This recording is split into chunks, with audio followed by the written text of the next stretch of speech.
Hey guys, this is iGames Helper 123, and today I wanted to kind of continue the tutorial I was making on developing with JavaScript, HTML5, and CSS, etc. on for iPhone or iDevices. So it's pretty easy. Before I begin, this app is going to be based mostly on jQuery. And jQuery, if you watched my last video about development on iPhone with HTML5, CSS, and JavaScript. Um, you'll notice that this website has changed the way it view the demos. So I think I kind of like it because you have more ways to what's it called view the source code. I believe I was just looking at one, and I mean it's pretty much the same thing, but like it's kind of much better now. So like there's that one link to open up a dialog, so that's how a dialog opens.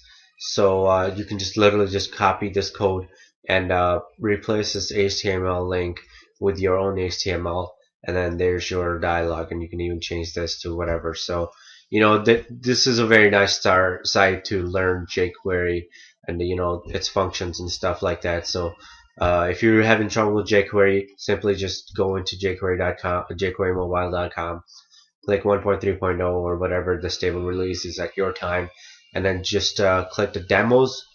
And I think, God, I think it's demos or something like that. Um, demos introduction site, and you'll be welcomed with this. So you can literally just go through a whole bunch of them, and you can see like there's new ones added constantly, so you want to check it all the time. It's nothing of a hassle. So like um, so yeah, let's talk about how my app, the latest one I built, well, kind of built, I sort of failed, but how I did it. So what it does is, what's it called? Come on, refresh, bro. It's called Power Utility. I know that's a lame icon right there, but I was just testing it out. It's nothing big that I kind of concentrated on. I just did basics, like literally the basics. It basically resprings, goes into safe mode. Reboot does not work, and I can't find to see the reason behind that, but I'm still working on that. I sent this app into Big Boss repo already, and I'm hoping it's gonna get passed because I really want you guys to have it, try it out, and stuff like that. So I kind of worked on it for I think I was working on it from 11 o'clock at night until 6 o'clock in the morning because I was having a lot of trouble with executing JavaScript, which is what I use to execute most of the commands. I can't really show you those because if I go into safe mode, you won't be able to see my screen, and that's gonna suck. So as you can see, like the rest of them work. So let me just respring real fast, and you'll be able to see. I think that it actually works. So as you can see, that I didn't exit out the app, but it actually stopped. I mean, it actually resprung. So I had to refresh the page. Anyway, so the app works. I will provide you with the template. It's going to be on my website, and let's dig into how I created it. So basically, let me go back to show you where the sorcery is. I basically created a Debian file. Uh, if you want to know how to create a Debian file, you really need to look at some tutorials. I'll kind of make a tutorial on it later after this video, so you might want to check the next video. But anyway, so the .app folder. Now, how did I change the what's it called? How the app name displayed from my app to something else? It's kind of a simple little, way to do it, but it's kind of complicated too because you have to be careful with what you're doing. So basically, you want to fire up the info.plist, nothing else but info.plist, and then you want to go to CF bundle display name and rename that to Power Util or whatever you want to name your app to.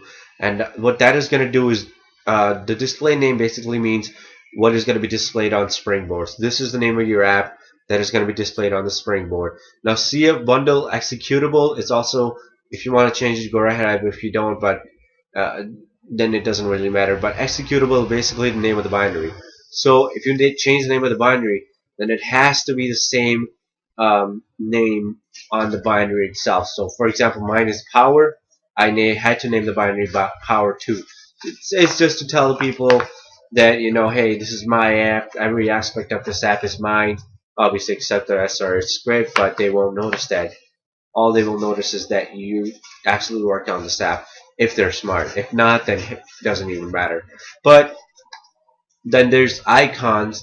You can basically just download icons, name them, icon, the regular icon, and then icon at 2x for the iPad. So yeah, so that's about the no, actually CF bundle identifier is also what you want to taste. Actually, anything that says my app, I just said taste, I know, but anything that says my app, you want to change it. So this right here is going to say com.test.my app. You want to change it to something else. So I just put shake.power, usually the user dot app name, and then you want to change CF bundle name to power utility, or not power utility, but anything you want to. So I would actually name it the name of the app. It's much safer to do. I don't know what else. I don't even know what this is supposed to do, honestly. I just changed it and it worked. The rest of them were, if I changed it to power, it was giving me trouble. So you might want to change it to the name of the app or whatever you put in. What's it called? Display name, or CF bundle display name, or CF bundle display name. So everything else stays the same unless you know what you're doing. Go right ahead and tweak it, but I'd suggest you not to do that. So I mean, for example, I think platform version, you can change that to 4.0, but I don't know if that's gonna work or not. So I just leave it at 5.0. Basically, that means that this app is gonna be compatible with 5.0 or whatever. I don't know what this is mean actually. It just says 5.0, but this right here, minimum OS version, you can probably change that, but I would not even bother with it because it's set by SRH or SlugRail himself. You might don't want to screw with this, so unless you know what you're doing. But anyway, so info.plist, you just change your name of the app on Springboard and then the name of your binary. So that's that. And then application.html, which is right here, is where the magic happens. So if you don't know what I'm talking about right now, you literally need to go and watch my previous video on development on iPhone. I'll probably rename it to development on iPhone part 1 with no, development on iPhone, blah blah blah, something like that. So it's much easier for you to search on. So basically, HTML file has all your data, and then there's my script. I literally just copy pasted these scripts. If you're wondering that, hey, you're a noob, I don't know how you managed to do the JavaScript. Honestly, I'm gonna go ahead and give the credit for this script. This script right here itself to SlugRail, because he told me how to use this script. And currently, I can't really learn stuff because of my medical condition. I really don't want to talk about that either, but SlugRail basically told me this is a script and you can replace this text right here with the command, and it'll execute by JavaScript when the function is called. And the function is called by a button. And let me just explain the script real fast, or in my noobish way. Basically, this is the name of the function. So when you're calling the function, you're not calling function, but you're calling the name of the function, which is respring device in our case. Not these parentheses, but just respring device. And then what that's going to do is execute kill all -hup springboard, which is respring on read. So basically, when the button is clicked or whatever it is, it will execute right away. So there's the script. I literally copied the script, went down, pasted it again, replaced it with another command, and then went down again, pasted it again, replaced it with another command. Changed the function name, because if the function name is the same, then obviously you're freaking messing the app up, and you don't want to do that. You don't ever know that computers come to life. They'll get you, man. You don't want to do that. So don't take any risks. I'm joking, by the way. This is sarcasm. So anyway, so right here is a href link, which is kind of anchor hyperlink reference or something like that. I think I got it close enough, but this basically calls for the JavaScript function, and notice how it says JavaScript : the function name, and then oh, you actually do need the parentheses, so the parentheses. So and then there's getter role equals button using jQuery, and then there's a button created. Now let me just show you how it looks like on your iPhone or on your browser. This is how it should look like. So then as you can see down here, right here, god damn it, come on.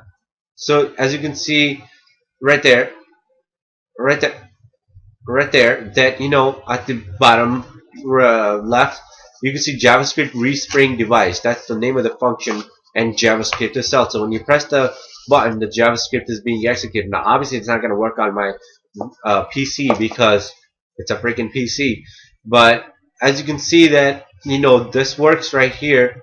And I believe I see the problem why my reboot wasn't working, because well, the problem was my reboot wasn't working. But as you can see, this little um, info right here is going to get me. Now you can see that the function of reboot right here is named with a bigger B. Now on my button it's a small b. Now guess what? Let me just show you this won't work. Because it really pissed me off. I was really depressed and stuff. Because I was like, oh shit, my app failed. Because if one function doesn't work, your app is screwed. Now as you can see, the function no work. What to do? What to do is, you go to Dreamweaver or text editor, you change this B with a bigger B. There we go. Now it should work. So little stuff can get you. You need to pay attention. I literally just realized this while making this little tutorial for you guys, and I guess that can be used as an example because it's a literal it's a actual mistake. So JavaScript, there you go, you have JavaScript. Now in the previous tutorial I showed you how to implement HTML with jQuery into the app and create the app that way, and today I showed you how to implement JavaScript and how to execute commands with it. So you don't need to be a super user. Please, if you're watching this video, please do not take an advantage of this, because if you do take an advantage of this, then shame on you, because you're taking it, advantage of a free little freedom you have. So if worst case scenario, I believe if something happens, Slugrail will shut down SRH or make it private for himself. Probably me too, because I'm a nice guy, but we'll see.